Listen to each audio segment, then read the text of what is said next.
Hello, it's Dr. Galvin, and we are going to be continuing our discussion about weight loss.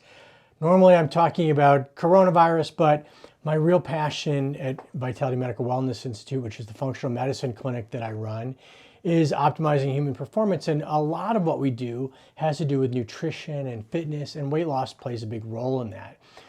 Last week we started talking about a series of videos that we're going to be doing, talking about why weight loss is hard. And one of those things, a big component of that, is nutrition.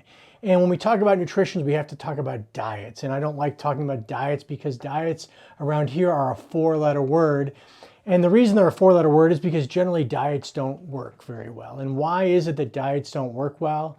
Because diets, by their very nature, are a temporary thing. You know, we're living a lifestyle that causes us to have problems and gain weight, and then we decide to do a diet, right? And we switch over to this diet, and by its very nature, it's this sort of temporary thing that we do for a short period of time, and our every intention is to go back to our prior lifestyle, which caused us to have those problems in the first place. So what is necessarily going to happen? We're automatically going to fail, because if we go back to that original lifestyle, the same thing is going to happen. So really, if we want permanent change, we really need to talk about lifestyle change. And what do we know about diets? We know that the vast majority, 90+% of them, fail. And so people that lose weight, and there's plenty of science behind this, the vast majority of those people who lose weight within a year have gained that weight back plus usually 10%. So let's take the example of someone who loses 200, who weighs 200 pounds and loses 20 pounds doing a diet. The science says that a year from now, that person is going to gain back those 20 pounds plus 10%. So a year later, they're going to now weigh 202 pounds, which doesn't seem that bad. But if you really look at what happens, that 20 pounds that they lost, it's not all fat. Usually they've done a restrictive diet, and what's happened is they've actually lost probably 10 pounds of fat and 10 pounds of muscle.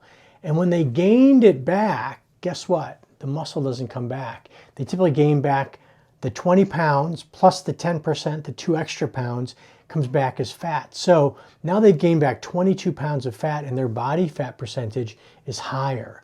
And every time they do that, because we tend to yo-yo diet, body fat percentages go up and up and up, and then that raises our risk of developing metabolic syndrome and diabetes and heart disease and all those chronic medical problems that we develop in Western society that we never really had back when we were hunter-gatherers and when we were sort of living on the farm. So, since the majority of these diets fail, what is successful long-term? Well, lifestyle change is successful.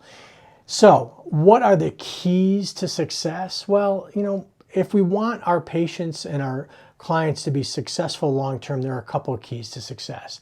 And one of those is to have realistic plans. And those plans need to be based in lifestyle changes, not in diets. We need to look at things over the course of lifetimes and over the course of years. We need to make changes that are achievable over long periods of time. And that means that we need to make fundamental intrinsic changes to the way we do things on a day-to-day basis, which means that we need to make livable changes that we can live with, and it means we don't eliminate whole swaths of food. We may be strict early on, but we still need to be able to have those pleasurable foods that those things that we love to have.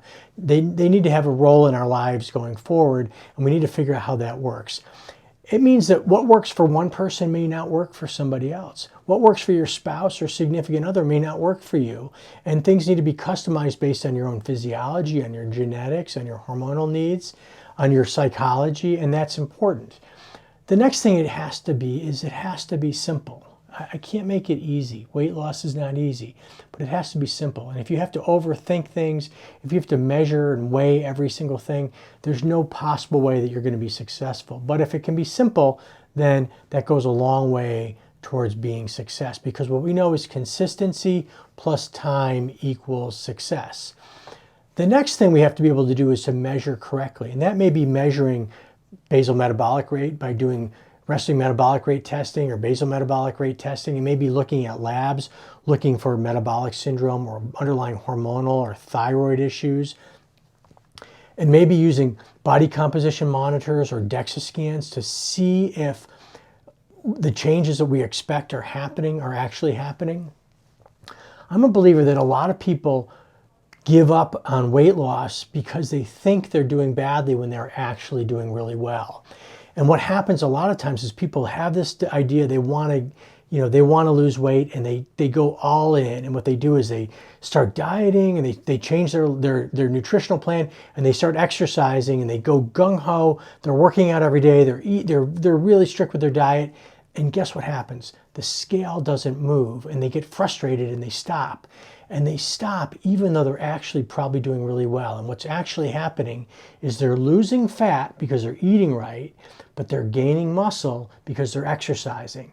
And they may lose 5 pounds of fat, but gain 5 pounds of muscle. And guess what happens? The scale doesn't move, but they actually made a 10-pound change. And had they stuck with it, had they been able to measure correctly, they would have seen what was happening, and they would have realized that they're actually doing really, really well. So having the tools to measure correctly can go a long way to show you that actually what you're doing is working. The next thing is accountability. Having some outside accountability is a very powerful tool, be it a health coach, be it your doctor, but it needs to be sometimes somebody who's not your family, not your spouse, not your significant others, because you know what? Sometimes there are certain pieces of information you just can't hear from a loved one. Sometimes it's, talk to the hand, and you can hear that coming from your doctor or from your health coach, but you can't hear it from your spouse or somebody that you really, it's just the family friend dynamic. And that outside accountability can be a very powerful tool.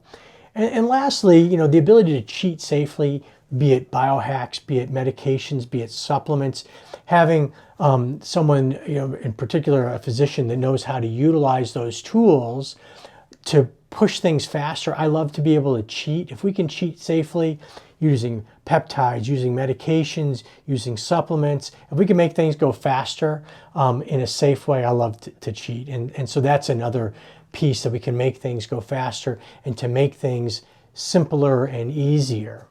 Now, I want to give you a couple simple things that you can do today to help improve weight loss. And so I'm going to give you 3 simple hacks that you can do immediately. The first one is slow down your eating. Eating slower, taking a little bit of time, maybe 2-3 minutes between bites, will allow your brain to register that you're eating. You'll become satiated faster and you'll eat less.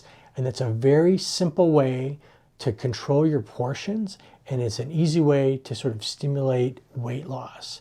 The second one is a little brain hack. Use a smaller plate.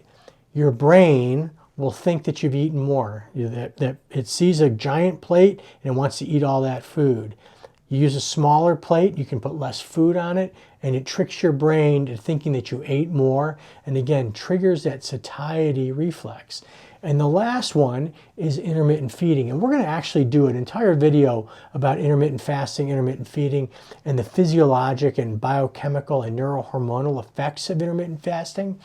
But just for this video, just suffice it to say that skipping a meal and having a 16-hour fast. And so what that means for you is, what I want you to do is skip breakfast. I want you to pick an eating window that's about 8 hours. So let's say from noon to 8, you're going to get all your calories in, and then you're going to fast from 8 o'clock until noon. You're just going to skip breakfast, and it will have a profound effect and will really enhance weight loss. And again, we're going to do a complete video about intermittent fasting and why that's such a powerful tool for weight loss. But those are 3 things you can do immediately that can sort of jumpstart weight loss. And we're going to continue this series on weight loss and why weight loss is hard.